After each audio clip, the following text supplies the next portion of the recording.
Kerry also said that terror anywhere in the world is unacceptable and also thanked law enforcement officials for their hard work this week. Joining me to help break this all down is Cedric Leighton, former U.S. Air Force colonel and president and founder of Cedric Leighton Associates. Cedric, thanks for joining us. Obviously, a lot of developments in the last few minutes. Just want to get your reaction to this recent arrest. Well, the fact that we had an arrest is, of course, great news for the law enforcement community, and probably also means that the intelligence community helped a lot with that arrest. Now, of course, it was a domestic issue, and in the United States, the intelligence agencies generally have a foreign role, and the law enforcement agencies have a domestic role. But having said that, there are so many positive aspects of this. The fact that he was arrested, that there was really, with the exception of the police officer last night at MIT, no other loss of life, and it could have been much, much worse had this gone on longer.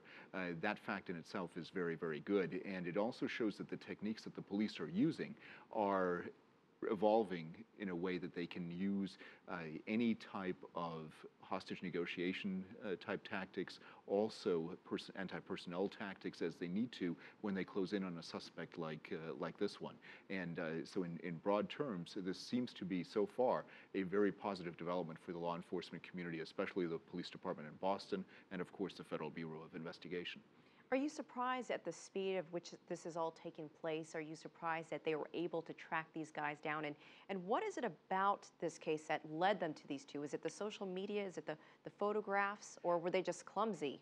Well, I think it's really the social media. I checked out the Facebook page of the suspect that was just arrested, and it was, at the time that I checked it out, of course, a lot I think had been altered already, but generally speaking, these people said a lot about what their positions were, what their political views were, and not just the Facebook page, but the Twitter feed played a large role in, I think, cornering these suspects, plus with the photographic identification, that made a big difference. So it's a boon for those who look at video surveillance of these kinds of crime scenes. It helps them really assess what's going on. It helps them combine that with social media and helps them really figure out exactly what's happening with all of the different media that people touch nowadays. And in this day of rapid mass communication through Twitter, Facebook, and other means, it is really the way to catch criminals. And in some ways, one thinks of the anarchy of the internet, but it's really a way that we can really refine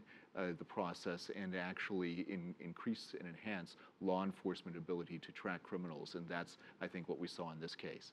What are you hearing about this case from some of your sources and former colleagues? And what have you been hearing leading up to this evening? Well, I think that a lot of the sources that I have were really indicating that this was at first a pretty difficult case for them to crack. They were worried that they wouldn't be able to crack it because, when you go to an event like the Boston Marathon, there are so many people there, so many different possibilities. But once they were able to go through the photographic evidence and enlist the help of citizens in gathering that photographic evidence, they were able to then narrow the scope down to what eventually became the two suspects who actually seem to have a lot to do with the crime, and that becomes a key element. So when you look at from the law enforcement perspective, the law enforcement community really thought they had a big challenge on their hand, and they did, but they stepped up to it using modern social media to their advantage. They enlisted the help of the citizenry. They also were able to use different sources and methods that really hadn't been used before in terms of accessing the social media and in essence doing data mining.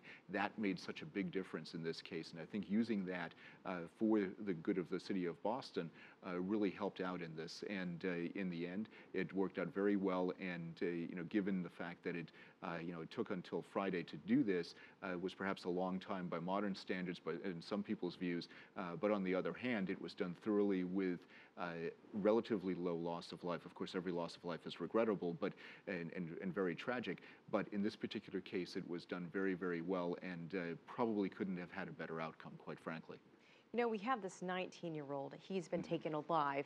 So do you feel that we will learn the motive behind this, and we'll learn more about what led them, if it was them? But just to preface, just being careful here, the motive behind all of this. And I want you to weigh in on their background and what that may have to do with all of this? Well, the background is critical to this, Elaine, and looking first at what we think might happen in an investigative situation like this. Obviously the police are going to question the suspect, the surviving suspect, and being a 19-year-old, he may be more impetuous than his older brother would have been had he been caught alive.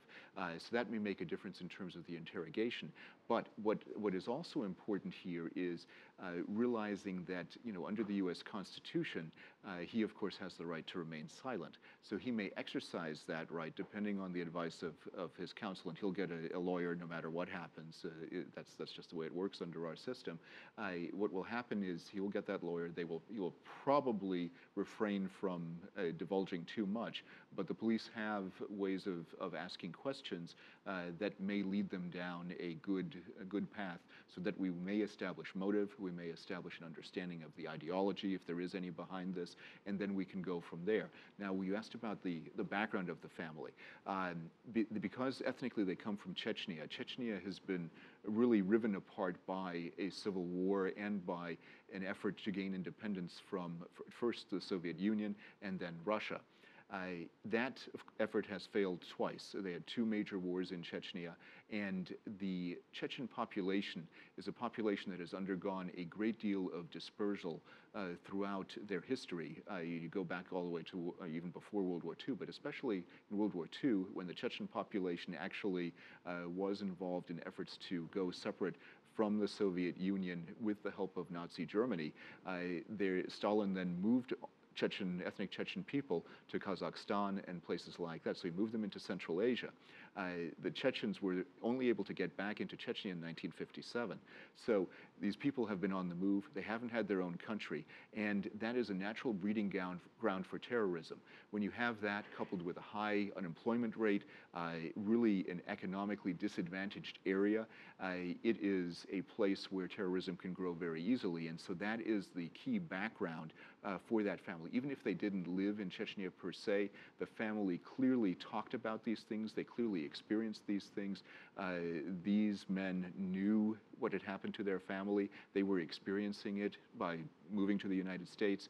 And that kind of reaction is something that one can at least understand the reaction, but one cannot understand the acts that sprung from it, and that makes the big difference in this case. Right. We'll just have to see what comes out of all of this. Yes. Cedric Leighton, thank you so much for your time and insight as always. Thank you.